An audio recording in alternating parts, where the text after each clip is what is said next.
ดูไปอีกหนึ่งจงครับผมจะได้กลิ่นแก้วอินยิ้มมวยไทย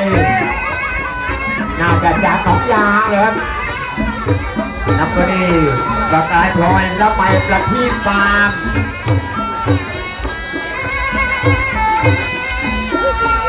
จะเป็นคู่เผ็ดสวยดุหรือเปล่า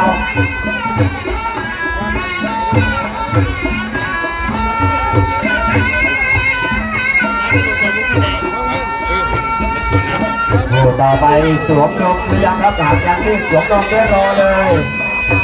นะครับอะตอมเป็นแสนเชิญกับน้องและติดจอมยุทธยาชากองสุดติดจอมยุทธทิพย์ไทยลูกมันโค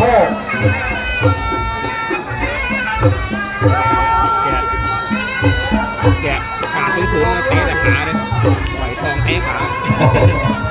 ต่อจานเท่าไหร่ลูกยังไงก็ต่อเลยไปต่อเก่งเลยไปเลยต่อเลยไม่ต้องกลัว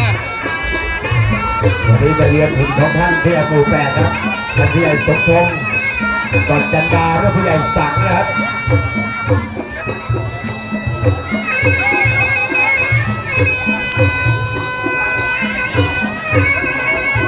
ดูครับเห็นบรรยากาศเพิ่มสีสันการสมเกียรติอยู่กลางเรียกว่าที่กลางทีมองแล้วนี่มองน้องคุณหาไม่ได้เปรียบเสียเปรียบนะครับเพราะว่าทั้งคู่นี่โอ้โหเดี๋ยวแดงนี่ได้กว้างแล้วก็ได้ยาวน้องเล็กมีแล้ว3,000ใช่ไหมพี่พี่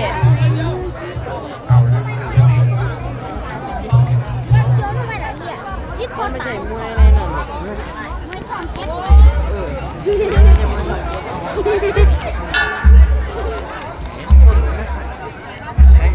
ยกทิ้งยกมือส่งครับยกก็เลยครับ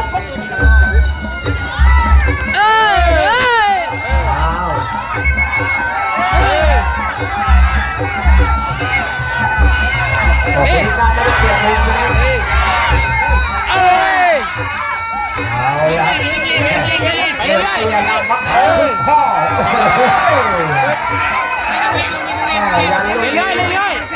ติดได้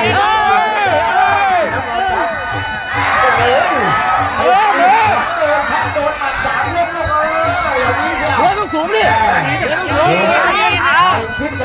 ตัวใหญ่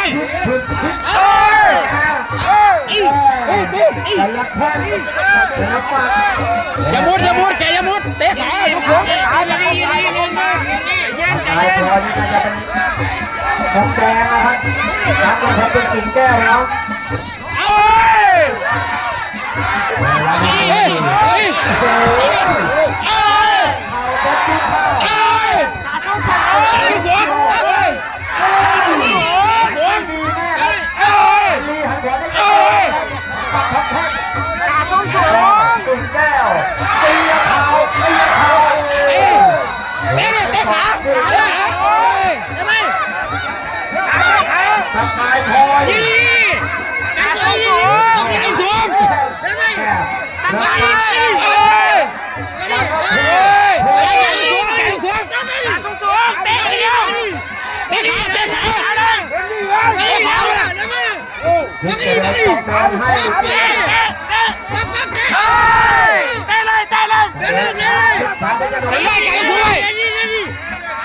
หมดยกที่1ครับ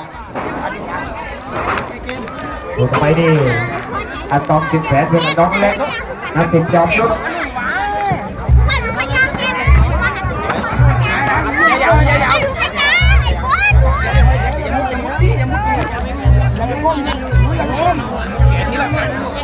ไปก็กลัวแกอยู่หลังมันต่อยมันจะหันหลังนี่ไอ้ขามันแก่แล้วก็พาลูกตัวหนึ่งต่อยกันเลยเฮียอะตอมมี3,000เป็นอะตอม10 แสนเชิญนับมี3,000แจ้งมาเลยยกต่อจากคู่นี้ครับอะตอมนะครับแล้วตอนนี้น้องแรกเขามีเป็น3,000นะครับ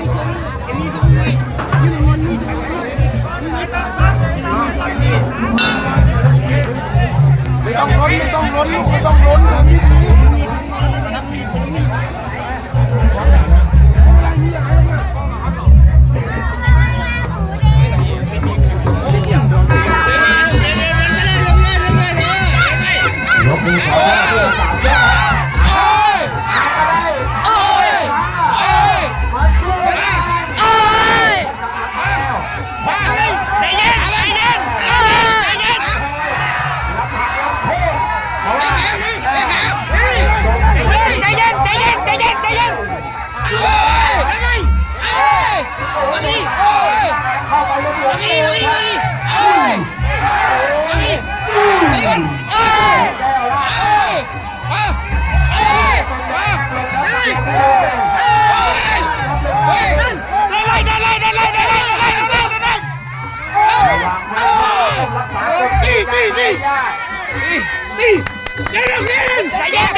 เตรียมแล้ว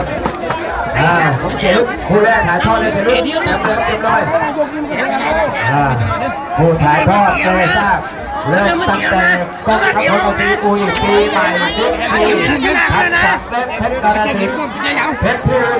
ดาวรุ่งนักโดนเพชรสยามเรียนครับเรียนตามโปรแกรมเรียนตามโปรแกรมทั้งหมดนะครับผู้ถ่ายทอดต้องปฏิบัติต่อครับ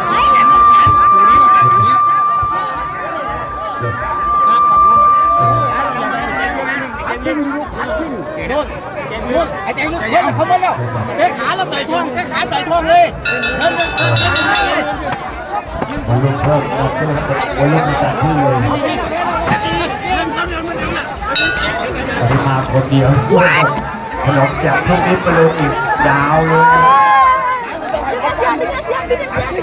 ยกมาใช้เกมการชกยกสุดท้ายครับหลังจากที่ผ่านมาเนี่ยโหนโดนมาตั้งรับทับไม่ทันครับกินแก้ว อันนั้นใครจะโต้ใครจะโต้น่ะ มาเหมือนกับนายพายุทอร์นาโดแล้วครับ ไปเลยอย่ามือเอานะเดี๋ยวมาอย่ามือที่หน้าที่จะตายทับจะไปยกที่ผ่านมาโอ้โหยกนี้สุดเลย ขาเตะขาโอ้ยโอ้ย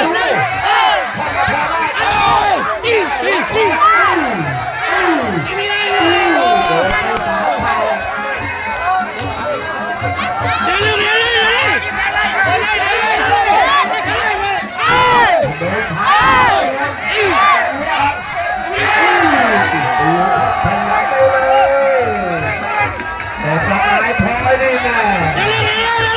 รับโทษ